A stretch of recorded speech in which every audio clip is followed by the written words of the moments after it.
What's up, guys, and welcome back to the Tim Sports Talk. And today we're talking about the potential Russell Wilson on the move.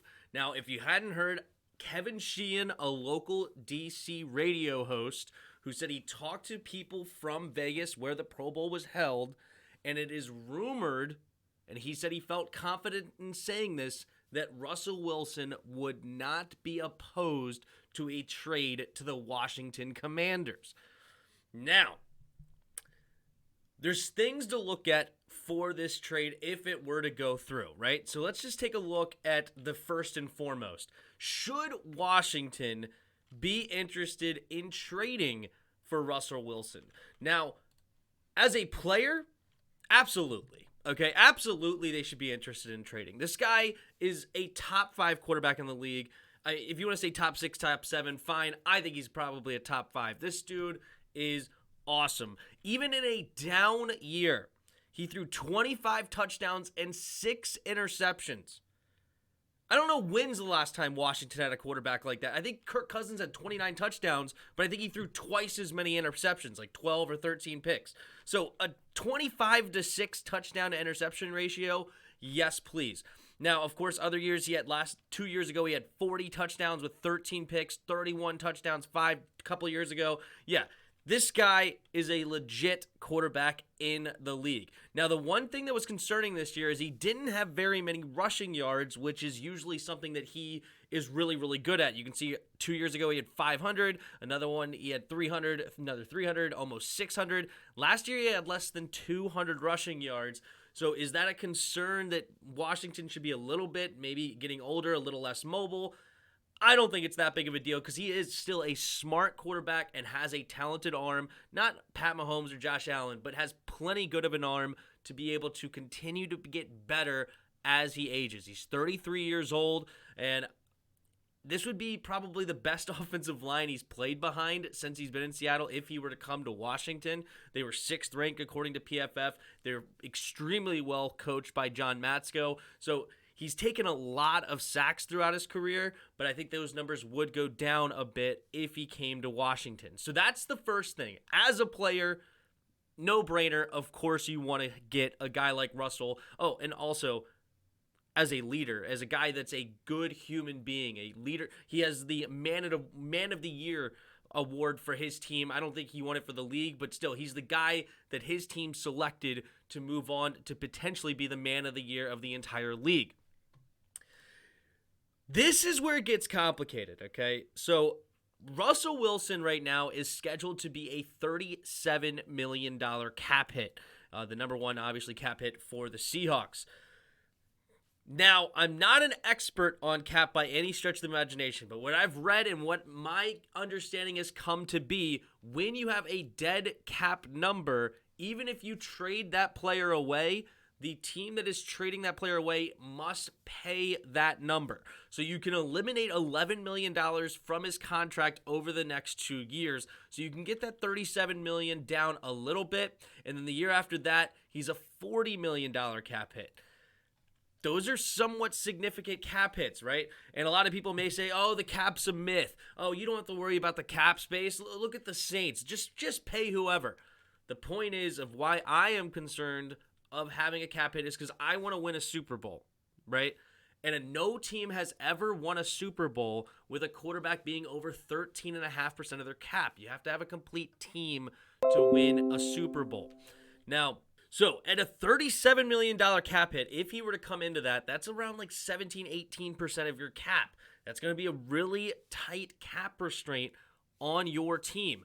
And that being said, if we come up here to the Washington football team, the Washington Commanders now, already been in one slip up, they only have $32 million in cap space going into this year. Now, there's ways to finagle this year, or finagle the cap space, so you can restructure the contracts to then make it so that you don't have as much of a cap hit this year and then make it so it goes down the road into following years. So this year, that would eat up a whole bunch of our cap space, but we could make it work, especially if we get it down from 37 to maybe like 35 or maybe even a little less, 34, 33. We can make it work with the cap space, but that is the one concern I have when you're looking at a Russell Wilson type trade is if your goal is a Super Bowl, paying one player a whole ton of money, it usually hurts, right? Everybody thought at this point that Aaron Rodgers would have 3, maybe 4 Super Bowls if you looked at him after the 2010 Super Bowl. He hasn't won another one, right? And they've tried to throw some other money at different areas and try to get his cap number down, and this was arguably the best team he's had, but then the weather and special teams ended up screwing him up. But the point is you have to have a complete team to win that Super Bowl. That's why Tom Brady has 7, is he's never been like a top-notch paid quarterback, right? He's never taken the huge, massive payday, which allowed the team to continue to build around him. And then, of course, he's a great quarterback and led them to the Super Bowls. So, should the Seattle Seahawks trade Russell Wilson? So the argument for the Seattle Seahawks to trade Russell Wilson would be they don't have a first-round pick this year. They could, of course, get one from Washington, add capital, and start their rebuild process, especially considering Pete Carroll is the oldest coach in the league. He could be out the door soon. You can come in with a fresh quarterback, a fresh coach, and try to go ahead and get this rebuild started for the future. Now, of course, they would love to keep Russell Wilson. As I said, he's a great quarterback, so why wouldn't you keep Russell Wilson?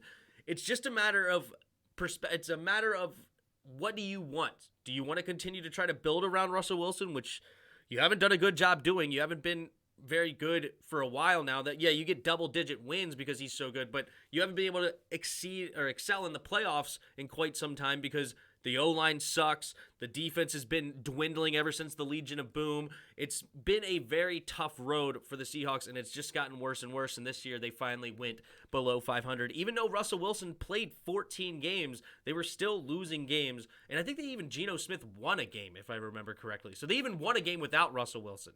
So it's going to be interesting which direction they decide to go. Obviously, we're going to have to send some trades, send some serious trade value at them. This is not going to be a cheap ordeal, which is another question you have to ask if you're Washington. Do you send 2 firsts, a second, and a player? Right? That's steep for a 33-year-old quarterback, but you're selling out for a potential victory. Maybe you can extend him and then start pushing that money down the road even more. Maybe the extension, if you extended him now, it wouldn't be over dramatic. Maybe Russell Wilson's at a point in his career that he would like to try to go back to a Super Bowl and be willing to take a pay cut for a Ron Rivera. Jonathan Allen talked to him at the Pro Bowl, maybe. Obviously not a significant pay cut. You're not getting him for $20 million. But instead of trying to break the bank for $45 million extension, maybe you can get him for $38 million a year. Or $37 million a year, which is still a lot, but all things considered, maybe you can get a little bit more of a pay cut. Now, what would I do in this situation? I would not make the trade. I'm going to just say that. I'm going to just go out and say I would not make the trade. Now, of course, if we made the trade for Russell Wilson, it would be exciting. It'd be the best quarterback we've seen arguably ever, especially in my lifetime. I've been a fan I've been born since 92. I've been a fan my whole life. So this would be the best quarterback we've ever seen, arguably. So it would be fun if we got him. But I think continuing to build, get a rookie quarterback on a 5-year deal, that's the ticket to winning a Super Bowl. Okay? Of course, if you trade for an old veteran that take a big pay cut, such as Matt Stafford was supposed to get paid $35 million this year. He's only getting paid $20. That's a significant pay cut for a guy like Matt Stafford. And then, of course, Joe Burrow being in his second year. That's kind of the key. If you want to have a chance at winning a Super Bowl, getting a young quarterback or a cheap quarterback that's undervalued, I should say, that's how you try to get to a Super Bowl and win. That's the direction I would go. Now, there's a couple quarterbacks I like, and I've put those videos out there. You guys let me know what you guys think about that in the comments. Should we trade for Russell Wilson? Is that the idea? You guys let me know. Thanks for watching to the end. Hit that like button. Hit that subscribe button. Also in the description below, there's a Discord link. Hop in our Discord and come talk some football. And last but not least, there are donation links in the description below. If you feel so kind, you could donate to the channel. Thanks for watching to the end, and until next time.